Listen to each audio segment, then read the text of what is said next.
And welcome back to لیکن آج بہت ہی ایک ناگوار واقعہ پیش آیا اسلام آباد میں جب گورنر پنجاب سلمان تاثیر کو ہلاک کر دیا گیا. انہیں 9 گولیاں لگیں. اسی پر ہم مزید بات کریں گے. اس وقت ہمیں جوائن کریں صاحبزادہ ابو الخیر زبیر صاحب جے یو پی سے تعلق اور تحریک ناموس رسالت کو لیڈ بھی کرتے ہیں.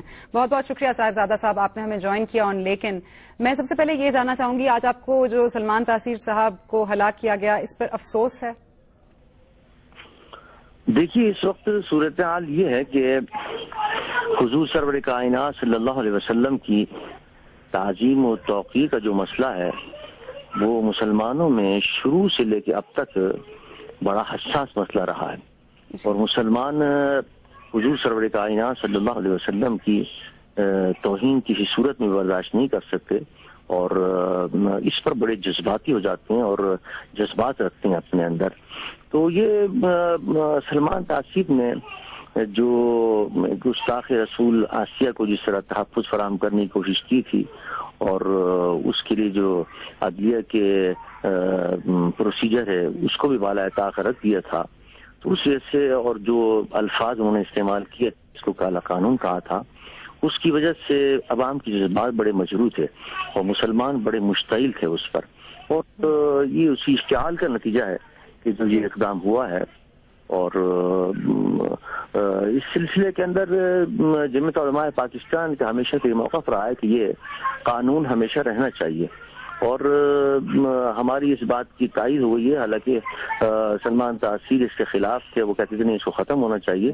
حالانکہ ظاہر بات ہے اگر یہ قانون ہوگا تو پھر ظاہر بات ہے کہ پھر کسی کو موقع نہیں ملے گا کہ جی قانون تو ہے, قانون تو ابھی بھی ایگزسٹ کرتا ہے, قانون تو رہے گا. اگر آپ نے چاہا اللہ نے چاہا تو قانون تو کہیں نہیں جاتا, مگر سلمان تاثیر صاحب نہیں رہے. آپ کو افسوس ہے سر اس بات پر؟ ظاہر بات ہے کہ اس پہ تو کوئی افسوس نہیں کرے گا, اس لیے کہ انہوں نے حضور اکرم صلی اللہ علیہ وسلم کی توہین کرنے والوں کو, گستاخی کرنے والوں کو سپورٹ کی تھی. تو ان کے قتل پر جو حضور سے محبت رکھنے والے ہیں وہ کسی طور پر اس پہ افسوس کا اظہار تو نہیں کریں گے. جی اچھا, یہ اشتعال انگیزی جو لوگوں میں آ جاتی ہے اس کو ہوا دینے میں کیا ہمارا کوئی کردار رہا ہے؟ کیا میڈیا ہو, تنظیمیں ہوں, اسلامک تنظیمیں ہوں, یہ جو تحریکیں چلتی ہیں آپ کو لگتا ہے اس کو اور ہوا دیتی ہیں یا نہیں؟ نہیں دیکھیے یہ تو کوئی ہوا دینے والا مسئلہ نہیں ہے. حضور اکرم صلی اللہ علیہ وسلم کی تعظیم و توقیر کا مطلب یہ ہے کہ جب بھی کوئی کسی قسم کی بات سنتا ہے تو وہ خود بخود مشتعل ہو جاتا ہے. اس کو آپ کوئی آدمی کہے اس سے یا نہ کہے, جب بھی ایک آدمی سنے گا کہ ایک شخص کو سزا ہوئی ہے یا حضور کی توہین کی ہے اور گستاخی کی ہے تو انسان خود بخود مشتعل ہو جائے گا اس کو سن کر. اور کسی کے کہنے کی ضرورت نہیں ہے اس کو, آدمی اس کو کہے کہ صاحب اس نے فلاں توہین کی ہے, وہ خود حضور کی توہین اور گستاخی کو کوئی مسلمان جو ہے وہ برداشت نہیں کر سکتا. اس میں نہ کسی ہوا دینے کی ضرورت ہے اور نہ کسی کو مشتعل کرنے کی ضرورت ہے. یہ اس کا خود توہین کرنا ہی اشتعال انگیز بات ہوتا ہے. اچھا صاحبزادہ صاحب یہ بتائیے گا کہ اب جس فرد نے سلمان تاثیر صاحب کو گولیاں ماری ہیں وہ اب زیر حراست ہے, پولیس کے پاس ہے, تو یہ اس فرد کو بھی چھوڑ دینا چاہیے یا اسے سزا دینی چاہیے کیونکہ اس نے مارا, یا ہم اس کو چھوڑ دیں گے اس لیے کیونکہ اس کا جو اشتعال تھا وہ درست تھا؟ دیکھیے یہ تو تحقیقات ہونی چاہیے کہ آیا اس نے کس وجہ سے مارا ہے اور کیا ہے اس کے پیچھے, کیا عوامل ہیں اس کے پیچھے. صاحبزادہ صاحب قطع کلام معاف, مگر وہ کہہ رہا ہے کہ اس نے اسی لیے مارا ہے کیونکہ انہوں نے کالا قانون قرار دیا تھا بلاسفیمی لاز کو. یہ بات تو سامنے آ گئی ہے. اس نے اپنا اسلحہ بلکہ جو اپنی بندوق ہے وہ بھی سامنے رکھ دی ہے. اس نے خود اپنے آپ کو اریسٹ کروا لیا ہے. تو یہ بات تو کلیئر ہے کہ وہ اس نے کیوں مارا. تو آپ سمجھتے ہیں کہ پھر اس کو چھوڑ دینا چاہیے؟ ہاں نہیں, اس کو مطلب یہ کہ عدالت میں اس مسئلے کو لے جانا چاہیے اور عدالت اس مسئلے کو تحقیق کرے اور تحقیق کرنے کے بعد پھر وہ فیصلہ سنائے. عدالت کے اندر اس مسئلے کو جانا چاہیے اور پھر عدالت اس کا صحیح فیصلہ کرے گی کہ حقیقت کیا ہے اور کس جذبے کے تحت اس نے مارا ہے اور حقیقت کیا ہے, اس کے مطابق فیصلہ کرنا چاہیے عدالت. اچھا, اس فرد کا فیصلہ آپ کہہ رہے ہیں عدالت کر لے, مگر سلمان تاثیر صاحب کا فیصلہ ایک فرد کر سکتا ہے؟ ہاں نہیں, وہ تو ایک فرد نہیں کر سکتا, وہ تو اللہ کی طرف سے فیصلہ ہو گیا, اس کی طرف سے ایک فرد کا فیصلہ نہیں ہے, تو اللہ کی طرف سے فیصلہ ہے. اللہ کی طرف سے فیصلہ, کسی کا مارنا اللہ کی طرف سے فیصلہ کیسے ہوتا ہے؟ نیچرل ڈیتھ اللہ کی. ظاہر بات ہے کہ انہوں نے ایک توہین کرنے والے کو ایک سپورٹ کیا تھا اور ایک گستاخ آسیہ کو سپورٹ کیا تھا جس کی وجہ سے پوری امت مسلمہ کے اندر اشتعال تھا اور مسلمان جو تھے مشتعل تھے اور مضطرب تھے.